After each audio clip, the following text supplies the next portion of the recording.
Bismillahirrahmanirrahim. Assalamualaikum warahmatullahi wabarakatuh. Selamat pagi anak-anak. Bertemu lagi dengan Ibu Rizky dalam pembelajaran IPA. Semoga kalian sehat selalu ya. Baik, minggu lalu kalian telah melaksanakan penilaian tengah semester. Semoga hasilnya memuaskan. Untuk pertemuan IPA hari ini, kita akan masuk pada materi yang baru. Materi apa yang akan kita pelajari? Ya, benar. Kita akan mempelajari sistem pencernaan makanan. Materi ini sangat menarik untuk dipelajari karena banyak hal yang akan kalian ketahui dari materi ini yang sesungguhnya dalam kehidupan sehari-hari kalian alami. Untuk materi sistem pencernaan itu terbagi menjadi 3 bagian. 1. Mengenai nutrisi, 2. Mengenai alat pencernaan manusia, 3. Mengenai gangguan sistem pencernaan manusia. Nah, untuk pertemuan hari ini kita hanya akan membahas satu topik saja, yaitu mengenai nutrisi atau zat makanan. Kalian kalau istirahat akan berbondong-bondong menuju kantin, kalau enggak yang bawa bekal langsung makan. Nah, sebenarnya apa sih fungsi makanan itu? Nah, makanan merupakan suatu sumber energi bagi tubuh supaya dapat melakukan berbagai kegiatan. Ingat ya, makanan itu sumber energi. Nah, selain itu, makanan memiliki banyak fungsi bagi tubuh kita. Apa sajakah fungsinya? Yang pertama, ada pertumbuhan dan perkembangan tubuh. Yang kedua, pemeliharaan dan perbaikan sel-sel tubuh yang telah rusak atau tua. 3. Pengaturan metabolisme tubuh. 4. Penjaga keseimbangan cairan tubuh. 5. Pertahanan tubuh terhadap penyakit. Dan 6 adalah penghasil energi. Karena makanan merupakan penghasil energi, maka kita harus makan makanan yang bergizi. Nah, makanan yang bergizi itu apa sih? Makanan yang bergizi ialah makanan yang mengandung zat makanan yang diperlukan oleh tubuh.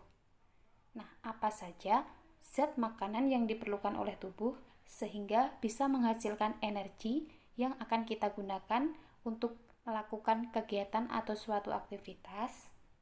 Oke. Nah, zat makanannya ada karbohidrat, protein, lemak, vitamin, air, dan mineral. Ibu yakin kalian waktu SD sudah mengenal jenis-jenis zat makanan ini. Baik, hari ini Bu Rizky akan mengulang kembali mengenai zat-zat makanan. Yang pertama ada karbohidrat. Pasti dalam bayangan kalian karbohidrat adalah nasi. Nah, sebenarnya fungsi karbohidrat itu apa? Karbohidrat bagi tubuh adalah sumber energi utama atau penghasil energi utama, penghasil energi terbesar. Zat karbohidrat ini berperan penting dalam proses metabolisme, menjaga keseimbangan asam serta basa, pembentukan struktur sel, jaringan, dan juga organ, dan juga membantu dalam proses pencernaan makanan dalam saluran pencernaan. Sumber karbohidrat itu seperti pada padi-padian berupa beras, gandum, jagung, kemudian umbi-umbian seperti singkong, ubi, kentang, dan ada juga dari tepung dan sagu. Kalau orang Indonesia, makanan pokoknya adalah nasi. Sehingga kalau belum makan nasi itu rasanya belum makan ya. Padahal kalau kamu makan jagung, kemudian makan kentang, itu kan kamu sudah mengkonsumsi karbohidrat. Penggolongan vitamin berdasarkan kelarutannya. Vitamin itu dibagi menjadi 2. Vitamin yang larut dalam air atau water soluble vitamin dan vitamin yang dapat larut dalam lemak, fat soluble vitamin. Nah, vitamin yang larut dalam lemak itu ada vitamin A, D, E, K. Sedangkan vitamin yang larut dalam air ada vitamin B dan juga C. Vitamin B ini B kompleks ya, semua vitamin B larut dalam air. Nah, zat makanan yang kelima adalah air dan mineral. Air dibutuhkan oleh tubuh sebagai pembentuk sel dan cairan tubuh, pengatur suhu tubuh, pelarut zat-zat gizi lain, dan membantu dalam proses pencernaan makanan sebagai pelumas dan bantalan, media transportasi, dan media pengeluaran sisa metabolisme. Sekitar 60-80% sel tubuh makhluk hidup terdiri atas air. Tubuh kita dapat kehilangan air pada saat bernafas, berkeringat, buang air besar maupun buang air kecil atau pengeluaran urin. Nah, coba perhatikan gambar di samping ini. Ini merupakan gambar persentase air dalam tubuh manusia. Pada mata ada 95%, kemudian pada hati ada 75%, darah 94%, kemudian ginjal ada 83%, otak kita ada 83%, paru-paru 85%, dan pada otot ada 75% penyusunnya air. Jadi air sangat dibutuhkan. Jangan sampai kalian kekurangan air, apalagi sampai dehidrasi. Nah, selain air ada mineral. Mineral berfungsi untuk menjaga kestabilan asam basa pada tubuh, membantu dalam proses pembangunan sel, membantu reaksi kimia dalam tubuh, mengangkut oksigen ke seluruh tubuh, dan membentuk serta memelihara tulang.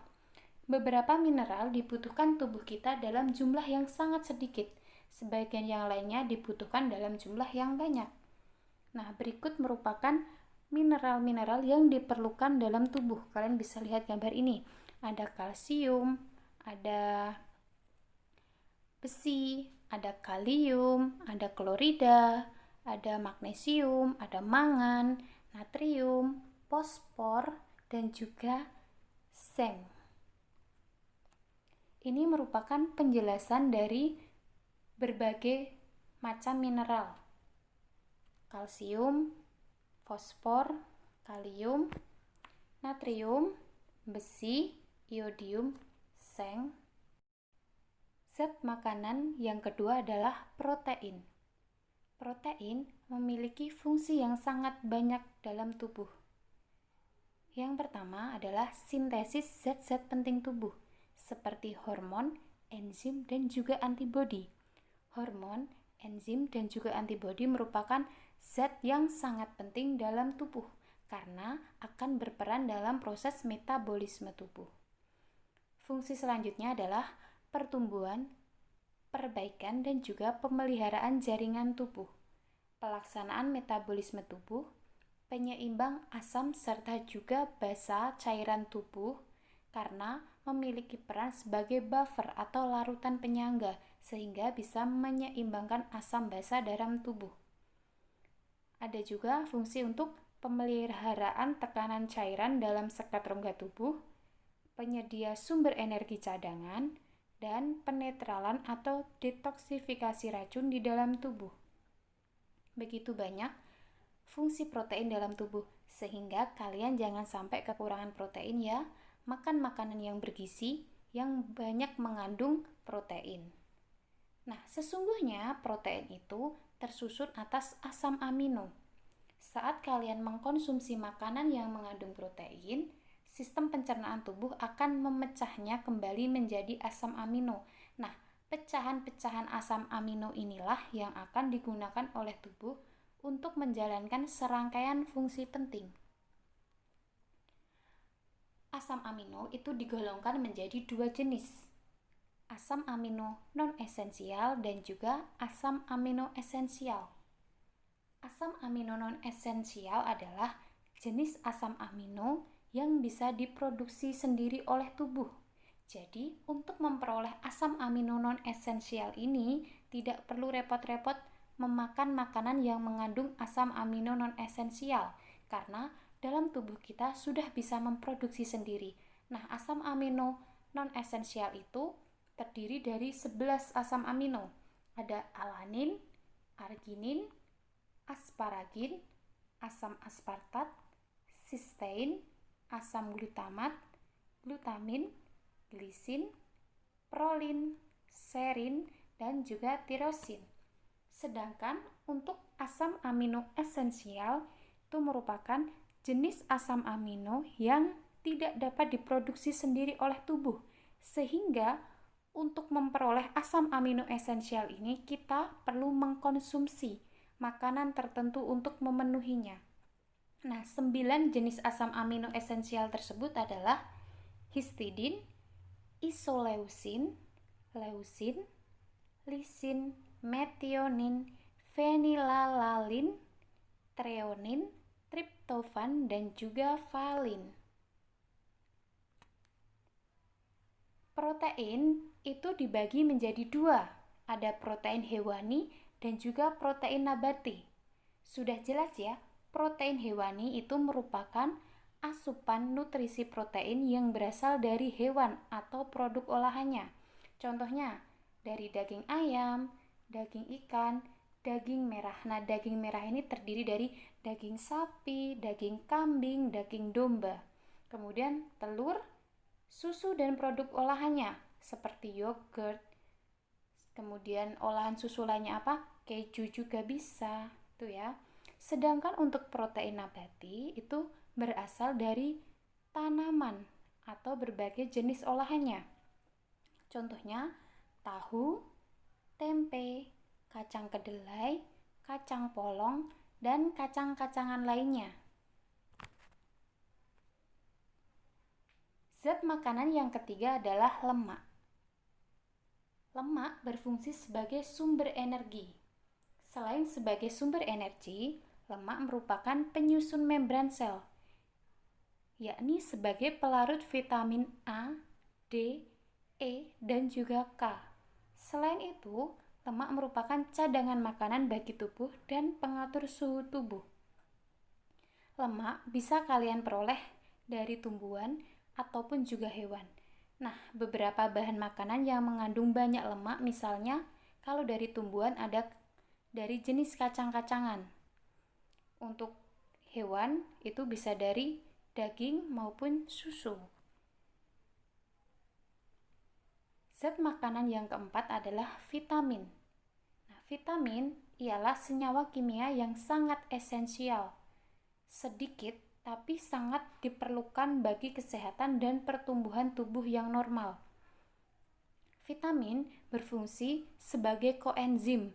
Koenzim itu merupakan suatu zat yang dapat memacu bekerjanya suatu enzim.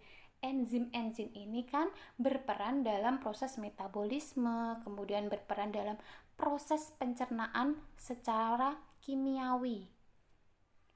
Nah, vitamin berdasarkan kelarutannya itu dibagi menjadi 2. Ada vitamin yang larut dalam lemak dan vitamin yang tidak larut dalam lemak. Nah, vitamin yang larut dalam lemak ini memiliki sifat dapat disimpan. Jika jumlah yang tersedia itu lebih banyak dari yang diperlukan tubuh, maka akan disimpan di dalam lemak dalam waktu yang lama. Namun, untuk vitamin yang tidak larut dalam lemak, itu tidak bisa disimpan. Jika masukan vitamin melebihi yang dibutuhkan tubuh, kelebihannya akan dibuang keluar tubuh melalui urin. Jadi anak-anak, vitamin itu diperlukannya dalam jumlah yang sedikit. Namun, sangat penting kalau kekurangan vitamin akan menimbulkan berbagai macam efek ya. Jadi pastikan kalian mengkonsumsi vitamin. Vitamin itu ada berbagai jenis, kita pelajari selanjutnya.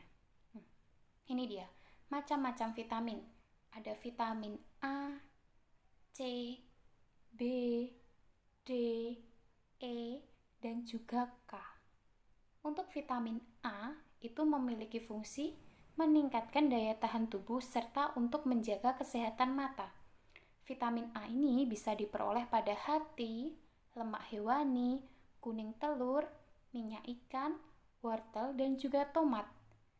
Apabila kalian kekurangan vitamin A, akan mengalami rabun senja, kulit pecah-pecah, xerophthalmia, dan juga pertumbuhan yang lambat. Kemudian untuk vitamin C, fungsi dari vitamin C adalah sebagai keutuhan zat perekat antar sel, menjaga kekebalan jaringan epitel. Vitamin C sumbernya bisa berasal dari jeruk, pepaya, tomat, pisang, dan sayuran hijau yang segar. Nah, apabila kalian kekurangan vitamin C, pasti ya langsung terpikir sariawan. Ya, benar. Ketika kalian kekurangan vitamin C, bisa sariawan, kemudian gusi mudah berdarah, serta gigi yang mudah goyang, tidak kencang ya. Vitamin D. Fungsi vitamin D untuk tubuh ialah membantu pertumbuhan tulang. Vitamin D bisa didapatkan pada susu, mentega, kemudian telur, dan juga minyak ikan. Apabila kalian kekurangan vitamin D, kalian akan mengalami gangguan pertumbuhan tulang pada anak-anak serta juga rakitis. Nah, selain dari makanan ini, kalian juga bisa memperoleh vitamin D ketika kalian DD atau memanaskan tubuh lah di bawah sinar matahari pada pukul 9 sampai jam 10. Tuh, bisa memperoleh vitamin D. Kemudian ada vitamin E. Fungsi vitamin E itu sebagai pembantu sistem reproduksi. Vitamin E bisa didapat pada biji-bijian, sayur-sayuran, telur, mentega, dan juga susu. Nah, apa yang terjadi jika kalian kekurangan vitamin E? Ini sangat bahaya ya, bisa menyebabkan kemandulan. Jadi kalian harus banyak mengkonsumsi vitamin E supaya subur. Selanjutnya ada vitamin K. Vitamin K pada tubuh berfungsi untuk mempercepat pembekuan darah serta juga mencegah keguguran. Vitamin K bisa didapatkan pada sayuran hijau, biji-bijian, dan juga hati. Nah, apa yang terjadi jika kalian mengalami kekurangan vitamin K? Nah, yang terjadi adalah darah sukar membeku karena vitamin K berfungsi untuk mempercepat pembekuan darah. Selain dari makanan yang sudah Bu Rizky sebutkan tadi, vitamin K itu juga dihasilkan secara alami dalam tubuh oleh bakteri E. coli yang terdapat pada usus besar. Satu vitamin yang lainnya adalah vitamin B. Ini kenapa Bu Rizky taruh di belakang?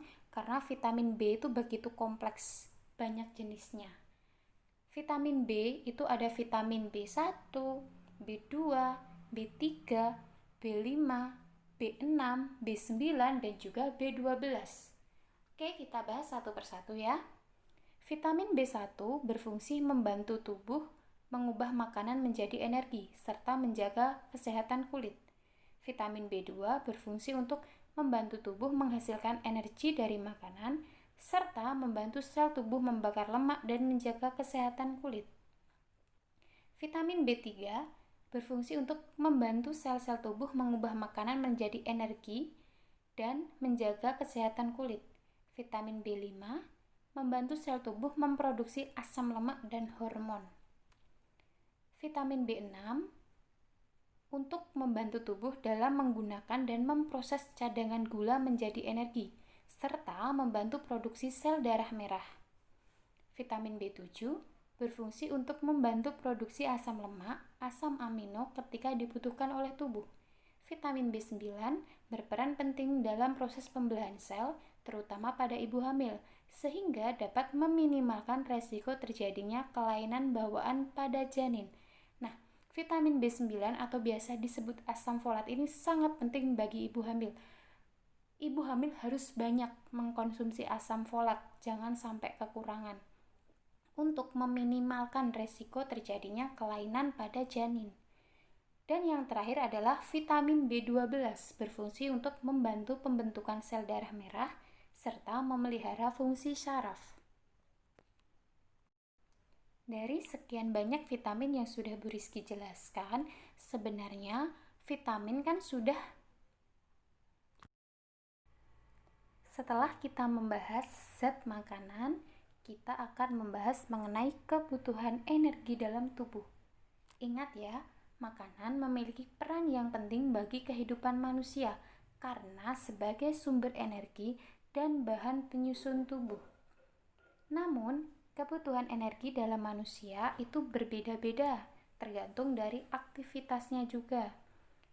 Sebenarnya apa sih faktor yang mempengaruhi kebutuhan energi? Nah, ada usia, jenis kelamin, dan juga aktivitas yang dilakukan. Usia, anak remaja dengan orang tua atau lansia, jumlah makanan yang dibutuhkan itu berbeda. Karena remaja lebih aktif, biasanya lebih banyak daripada kebutuhan energi lansia.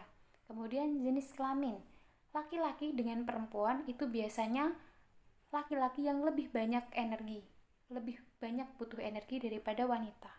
Kemudian aktivitas yang dilakukan, orang yang sedang bermain bola dengan orang yang hanya duduk diam membaca, dia lebih banyak butuh energi yang orang bermain sepak bola.